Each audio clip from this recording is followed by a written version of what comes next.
This is a story which originally came from Germany, but don't worry, I don't speak German, so I shall be telling my version in English.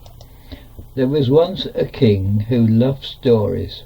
He lived a long time ago, before there were any books. So this king had people tell him stories.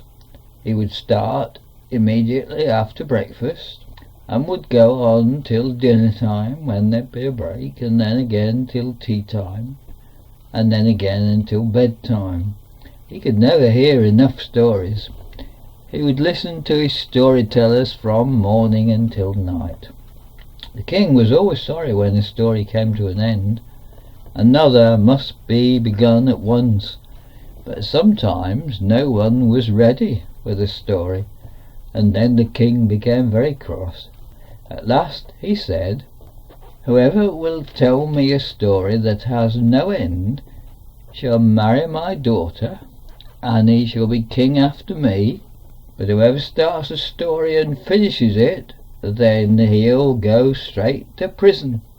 Now the princess was very beautiful, and the kingdom was rich, so young princes and noblemen came from far and wide with their stories. The first one to come began his tale. He talked all day.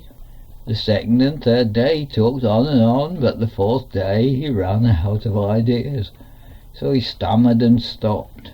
"Is that all?" asked the king. But the young man could not say another word. "Away with him to the prison!" cried the king. "Next!" And so another prince came in, and without a moment's delay began his story. He talked and talked day after day and week after week, but at last he ran out of ideas and came to the end of his story, so the king sent him to prison. And this was followed by another, and then another, and then another. So for a long time, of course, the king was happy, because although the stories came to an end, he kept hearing new stories. But each one who came was sure he would win the princess and the kingdom, and no one seemed to think about the might land up in prison at the end. But there came a day when no one appeared. When the king cried, "Next!"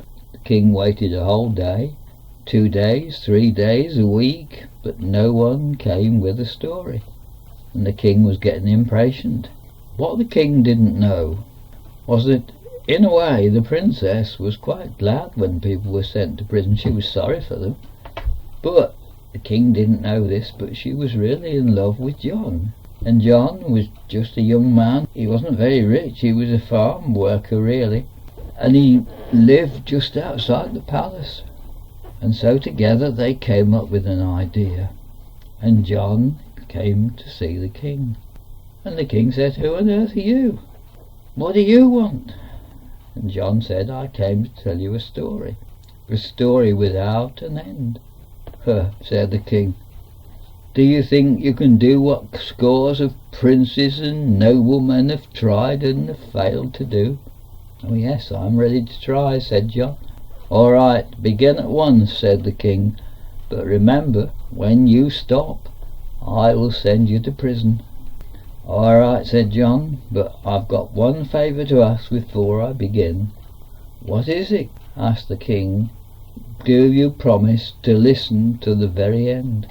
"Yes, yes," cried the king. "Just begin."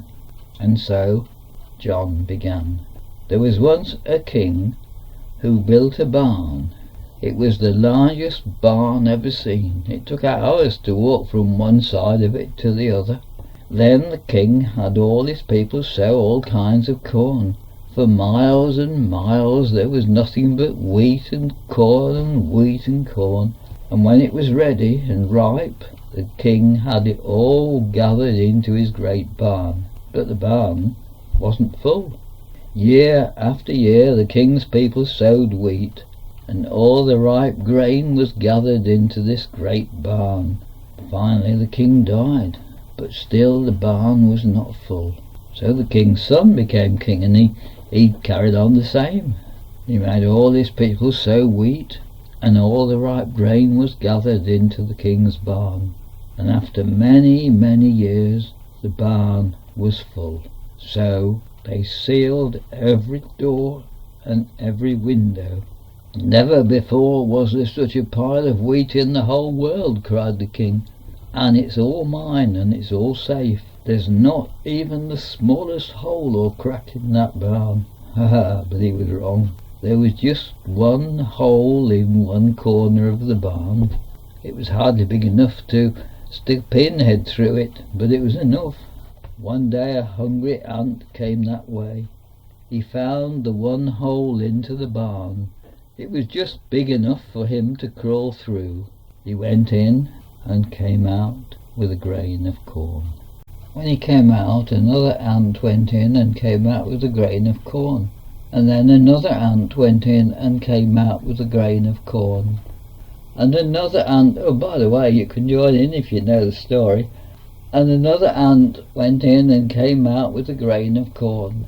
And another ant went in and came out with a grain of corn. And John carried on all day.